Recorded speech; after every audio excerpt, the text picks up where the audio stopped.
أشهد أن لا إله إلا الله وحده لا شريك له وأشهد أن محمدا عبده ورسوله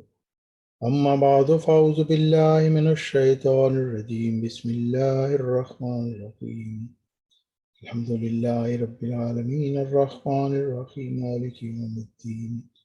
إياك نعبد وإياك نستعين اهدنا الصراط المستقيم صراط الذين أنعمت عليهم غير المغضوب عليهم ولا الضالين والذين والذين يرمون المحصنات ثم لم يأتوا بأربعة شهداء فاجلدوهم 80 جلدة ولا تقبلوا لهم شهادة أبدا وأولئك هم الفاسقون إلا الذين تابوا من بعد ذلك وأصلحوا وَإِنَّ اللَّهَ غَفُورٌ رَحِيمٌ۔ سورہ نور آیت 5۔ وہ لوگ جو پاک دامن عورتوں پر تہمت لگاتے ہیں پھر 4 گواہ پیش نہیں کرتے تو انہیں 80 کوڑے لگاؤ اور آئندہ کبھی ان کی گواہی قبول نہ کرو، اور یہی لوگ ہیں جو بد کردار ہیں۔ مگر وہ لوگ جنہوں نے اس کے بعد توبہ کر لی اور اپنی اصلاح کر لی تو یقیناً اللہ بہت بخشنے والا اور بار بار رحم کرنے والا ہے۔ حضرت مرزا غلام احمد علیہ السلام نے بھی اسی آیت کے ترجمہ میں فرمایا، جو لوگ پاک دامن عورتوں پر زنا کی تہمت لگائیں اور اس تہمت کے ثابت کرنے کے لیے 4 گواہ نہ لا سکیں تو ان کو 80 درے مارو اور آئندہ کبھی ان کی گواہی قبول نہ کرو، اور یہ لوگ آپ ہی بدکار ہیں۔ تریاق القلوب روحانی خزائن جلد 15 صفحہ 318۔ ان آیات کریمہ میں اللہ تعالیٰ نے پاک دامن عورتوں پر الزام لگانے والوں پر شرط لگا دی ہے کہ اگر 4 گواہ پیش کر کے الزام ثابت نہ کر سکیں تو ان پر حد قذف لگے گی اور وہ سزا کے حقدار ہوں گے۔ غیر معمور مرزائی مسلم موعود مرزا بشیر الدین محمود صاحب پر بھی جب بدکاری کے الزامات لگائے گئے تو انہوں نے اسی آیت کا سہارا لے کر اپنی بدکاریوں پر پردہ ڈالنے کی کوشش کی اور ان کے جنسی جرائم کا شکار ہونے والے ان گنت مظلومین سے انہوں نے 4 گواہ لانے کا مطالبہ کیا۔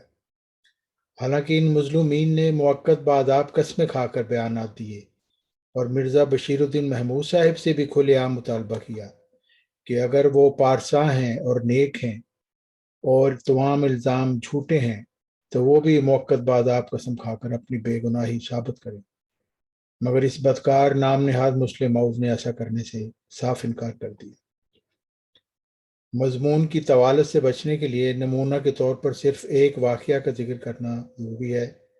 جو مرزا بشیر الدین محمود صاحب کے مرید عبد الکریم مولوی فاضل اور ان کے بھائی سے تعلق رکھتا ہے۔ دونوں بھائیوں نے مرزا محمود پر موقت بآداب قسم کھا کر بدکاری کا الزام لگایا اور مرزا محمود کو بھی موقت بآداب قسم کھانے کی دعوت دی، مگر قسم کھانے کی بجائے مرزا محمود نے ایک سازش کے تحت دونوں بھائیوں کو زندہ جلانے کے لیے رات کے وقت قادیان میں واقع ان کے گھر کو آگ لگا دی۔ خوش قسمتی سے دونوں بھائیوں کو بروقت اطلاع مل گئی اور وہ راتوں رات قادیان سے فرار ہوئے اور امرتسر میں جا کر پناہ لی اور وہاں جا کر مجلس داعیان مباہلہ قائم کی اور مباہلہ اخبار کا اجرا کیا۔ جون 1929 کے مباہلہ اخبار میں ایک مضمون لکھا جس کا عنوان تھا خلیفہ قادیان کا کچا چٹھا، حیا سوز افعال کا ارتکاب۔ اس شمارہ میں مرزا محمود صاحب کی جنسی زیادتی کا شکار ہونے والی ایک مظلوم خاتون کا بیان بھی شائع کیا گیا اور مرزا محمود صاحب کو کھلی دعوت مباہلہ مندرجہ ذیل الفاظ میں دی گئی۔ آج تک مجلس داعیان مباہلہ نے خلیفہ قادیان کو صرف چیلنج دینے پر اکتفا کی، اور ہمارے خیال میں حق و باطل میں فرق دکھانے کے لیے یہی کافی ہے، مگر بعض اصحاب کی تجویز پر مجلس نے یہ فیصلہ کیا ہے کہ چند ایک تحریریں بھی بغیر اظہار اسماء کے شائع کرتی جائیں۔ ہمارے نزدیک اس قادیانی خاتون کی ہمت قابل داد ہے جو اس نے ہمیں یہ بھی لکھ دیا ہے کہ اگر خلیفہ قادیان مباہلہ پر آمادہ ہو تو نام کا اظہار ادنا سی بات ہے۔ سچائی کو آشکار کرنے کے لیے مدیر اخبار مباہلہ عبدالکریم مولوی فاضل نے 3 تجاویز لکھی۔ نمبر 1، ہم ہر وقت موقت بعذاب قسم کھانے کے لیے تیار ہیں کہ یہ تحریر جعلی نہیں ہے۔ نمبر 2، خلیفہ قادیان موقت بعذاب حلف اٹھا کر اعلان کرے کہ اس نے کبھی ان افعال کا ارتکاب ہی نہیں کیا۔ نمبر 3، ایک کمیشن تجویز کیا جائے جس میں مجلس داعیان مباہلہ کا نمائندہ تمام وہ ثبوت پیش کرے جو اس تحریر کو اصلی ثابت کرے۔ مندرجہ بالا تجاویز میں کوئی تجویز بھی خلیفہ قادیان کو منظور ہو تو اس کا وہ بذریعہ اخبار اعلان کر دے۔ ان تجاویز کے ذکر کرنے کے بعد ہم اصل تحریر کی نقل شائع کرتے ہیں۔ مگر مرزا محمود صاحب نے موقت بعذاب قسم کھانے کی دعوت کو رد کر دیا۔ امر واقعہ یہ ہے کہ مرزا محمود صاحب پر ان گنت لوگوں کی طرف سے صرف الزامات ہی نہیں لگائے گئے بلکہ ان کے کردار اور ان کی غیر اخلاقی حرکات کے متعلق لوگوں نے تفصیلی بیانات دیے اور بتایا کہ وہ کس کبھی کردار کے مالک تھے۔ ہم دیکھتے ہیں کہ حکومت کے کسی نمائندہ پر اگر ایسے بھیانک اور گندے الزامات اور فحش الزامات لگیں تو وہ اپنے عہدہ سے علیحدہ ہو جاتا ہے جب تک کہ اس کے کردار پر لگے داغ مکمل طور پر دھل نہ جائیں۔ اور یہاں الٹ معاملہ ہے کہ ان کے جنسی جرائم کا شکار ہونے والے لوگ خود موقت بعذاب قسمیں اٹھا رہے ہیں، مگر مرزا محمود صاحب نے ایک دفعہ بھی اپنی صفائی میں قسم نہیں اٹھائی، حالانکہ جس منصب پر وہ بزوم خود فائز تھے وہ تقاضا کرتا تھا کہ وہ بغیر کسی مطالبہ کے کم از کم 3 مرتبہ موقت بعذاب قسم کھاتے، پھر بھی اگر کوئی نہ مانتا تو ان کا فرض پورا ہو جاتا۔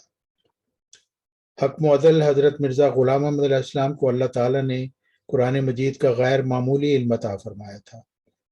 اور آپ نے دعویٰ فرمایا تھا کہ مجھے اس خدا کی قسم ہے جس کے ہاتھ میں میری جان ہے کہ مجھے قرآن کے حقائق اور معارف کے سمجھنے میں ہر ایک روح پر غلبہ دیا گیا ہے۔ روحانی خزائن جلد 12 صفحہ 31 سے راج منیر۔ حق معدل حضرت مرزا غلام احمد علیہ السلام کی تعلیم ہے کہ جب کسی پر کوئی سنگین الزام لگایا جائے تو اسے اپنی عزت و ناموس بچانے کے لیے الزام لگانے والے کے ساتھ مباہلہ کا حق ہے۔ اس وقت 4 گواہ طلب کرنا مکاری ہے، کیونکہ جس مظلوم عورت کو کسی شخص نے زبردستی اپنی ہوس کا شکار بنایا اس نے یہ کام چھپ کر کیا ہے، سر عام تو نہیں کیا، تو اس صورت میں وہ مظلوم عورت 4 گواہ کیسے پیش کر سکے گی؟ حق معدل حضرت مرزا غلام احمد علیہ السلام فرماتے ہیں، یہ حوالہ الحکم 24 مارچ 1902 سے لیا گیا ہے۔ آپ فرماتے ہیں، اب میں یہ بھی بیان کرنا چاہتا ہوں کہ کس صورت میں مباہلہ جائز ہے۔ سو واضح رہے کہ صرف 2 صورت میں مباہلہ جائز ہے۔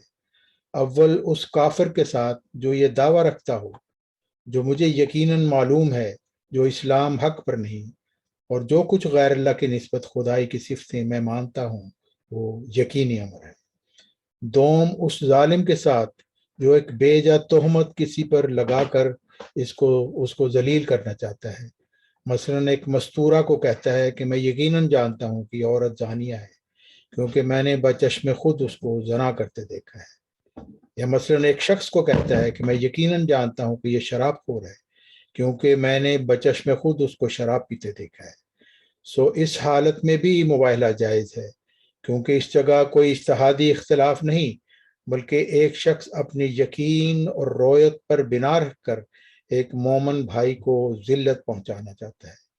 غرض مباہلہ صرف ایسے لوگوں سے ہوتا ہے جو اپنے قول کی قطع اور یقین پر بنا رکھ کر دوسرے کو مفتری اور زانی وغیرہ قرار دیتے ہیں۔ حضرت حق معدل علیہ السلام کی ایسی واضح تعلیم کے ہوتے ہوئے بھی مرزا محمود صاحب نے اس تعلیم سے انحراف کیا۔ اہم ترین سوال یہ ہے کہ مرزائی مسلم موعود مرزا محمود صاحب جو بازوم خود خلافت علی منہاج نبوت پر فائز تھے اور 1914 سے خود کو مسلم موعود منوانے کے لیے باقاعدہ پروپیگنڈا کا آغاز بھی کر چکے تھے، انہوں نے 1929 میں ان لوگوں کے ساتھ مباہلہ کیوں نہیں کیا جنہوں نے موقت بعذاب قسمیں کھا کر اور خدا تعالیٰ کو گواہ بنا کر مرزا محمود پر بدکاری اور بدفعلی کے سنگین الزامات لگائے۔ دوسرا اہم سوال یہ ہے کہ آج وہ مرزائی خلیفہ اور مرزائی مربی اور مرزائی پیروکار جو اپنے مسلم موت کی افعال شنیعہ کا زور شور سے دفاع کر رہے ہیں، ان میں سے کوئی ایک بھی مرزا محمود کی پارسائی کی موقت باداب قسم کھانے کے لیے تیار نہیں۔ ایسا کیوں؟ ان سوالات کا جواب میں ناظرین اور سامعین پر چھوڑتا ہوں، مگر آج ہمارے سامنے وہ ذکی غلام مسیح الزمان موجود ہے جو الہامی پیشگوئی 20 فروری 1886 کا اصلی مصداق ہے، جو مجدد 15ویں صدی ہجری اور موعود مسیح ابن مریم ہے، جس کا نام حضرت عبدالغفار جنبہ علیہ السلام ہے، اور جھوٹے مسلم موعود مرزا محمود کے مقابل حضرت عبدالغفار جنبہ علیہ السلام کا سب مرزائیوں کو چیلنج ہے کہ بے شک کسی کو مال کا لالچ دے کر تیار کرو کہ وہ موقت باداب قسم کھا کر مجھ پر بدکاری کا الزام لگائے، اور میں فوری طور پر اس کے بالمقابل موقت باداب قسم کھا کر اسے رد کر دوں گا اور 4 گواہ مانگنے کی مکاری نہیں کروں گا، اور پھر ہمارا رب ہم میں فیصلہ کر دے گا انشاءاللہ تعالی۔ مگر میدان میں نکلنا کسی مخنث کا کام نہیں۔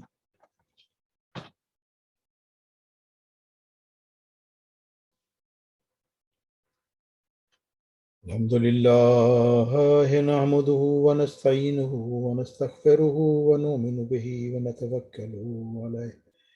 ونعوذ بالله من شرور أنفسنا ومن سيئات أعمالنا، من يهده الله فلا مضل له ومن يضلل فلا هادي له، ونشهد أن لا إله إلا الله وحده لا شريك له، ونشهد أن محمدا عبده ورسوله۔